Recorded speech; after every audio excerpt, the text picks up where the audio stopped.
Anjana gives birth to Hanuman. Anjana was Hanuman's mother. There are many stories related to how Anjana gave birth to Hanuman. Anjana, in her previous birth, was an Apsara named Punji Kastala. A sage once cursed Punji Kastala to be born on earth as a female monkey. You will be freed from the curse only after giving birth to an incarnation of Shiv, he added.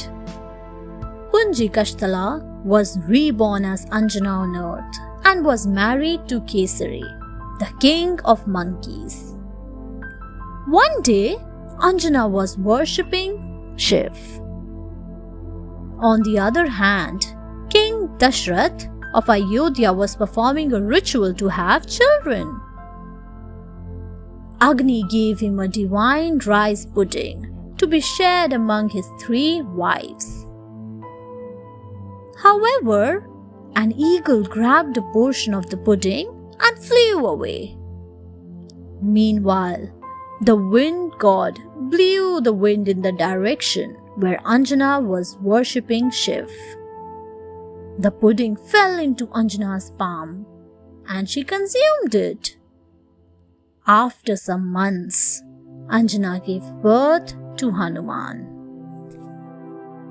Indra curses Punji Kastala. Another story related to the birth of Hanuman goes like this. Punji Kastala was a heavenly creature. Once, she visited a planet named Swaha, a planet beyond the pole star, as a tourist. She was very beautiful, and Lord Indra fell in love with her. But Punji Kastala declined Indra's marriage proposal. She ridiculed him and said, "How can I marry a person who has 1,000 eyes? You are not a suitable groom to me. I deserve someone more handsome." Indra felt severely insulted, as Punji Kastala had ridiculed him in front of his ministers. He instantly cursed Anjana. "You will pay dearly for your arrogance. You will be reborn on earth as a monkey named Anjana." Punji Kastala's friend, Adrika, could not bear what Indra said. She started yelling at Indra and mocked at him in a cat's voice. Indra became more offended and he cursed Adrika too. "Go and be a cat in your next life." Kesari, a monkey king. Anjana was mesmerized by the man's muscular body. She thought the hermits might have called in someone powerful to aid them in waging a war on Sambasadan. Anjana decided to talk to the man, but he suddenly turned to face her. She was shocked. The man had a monkey's face.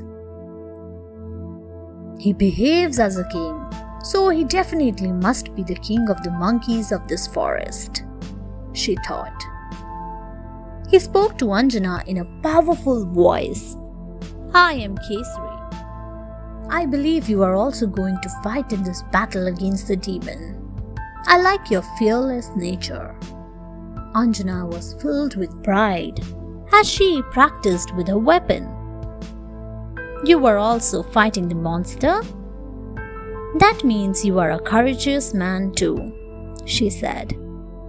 Kesari made light of her comment with a laugh. "I am the king of the monkeys, so it is my duty to protect this ashram and its inmates." Kesari Encounter Sambasadan.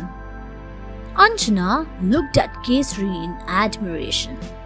She was going to tell him about her dream of Shiv and Parvati when they heard a loud roaring sound. Anjana saw a gigantic demon charging towards the ashram. She understood that he was Sambasadan. She was also pretty sure that the demon would just stomp over everything in the hermitage if he entered the ashram. Kesari quickly picked his mace up and ready to attack Sambasadan. "Let us charge at him and lead him away from the ashram," he said. Both of them attacked Sambasadan. A small army of monkeys too assisted them. Kesari fought magnificently but could not harm the demon. Before Kesari could even strike him, Sambasadan would twist or turn himself away or take on a different form altogether. The monster had unbelievable mystical powers. For the first time, Kesari began to feel he might fail. Thanks for watching. Do like, share, subscribe to Sahil Book House.